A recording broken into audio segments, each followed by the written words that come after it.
La zone euro se porte mieux économiquement que d'autres grands pays développés. Ce sont les propos du président de la BCE, Jean-Claude Trichet, à l'issue d'une réunion des ministres des Finances européens.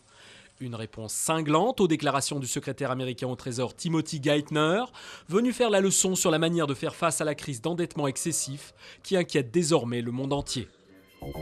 Au lendemain de la reconnaissance du Conseil national de transition par les Nations unies, les anti-Kadhafi accentuent la pression sur les derniers bastions du régime déchu. Au moins 6000 combattants sont mobilisés sur le front de Sirte, région natale de l'ex-dirigeant en fuite. Ils affirment contrôler l'aéroport et le sud de la ville, mais des combats se poursuivaient samedi dans certains quartiers. À la fête de l'UMA, Ségolène Royal fait des propositions à Jean-Luc Mélenchon.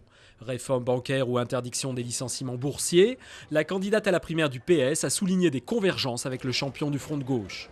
Je ne viens pas chercher des voix, mais rassembler toutes les gauches sur la base d'un projet concret, a-t-elle affirmé samedi à La Courneuve.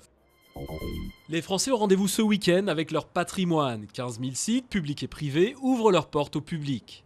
Depuis leur création en 1984, les Journées du patrimoine attirent les foules, plus de 12 millions de personnes en 2010. Les lieux de pouvoir comme le Sénat, l'Assemblée nationale ou l'Élysée sont particulièrement prisés des visiteurs.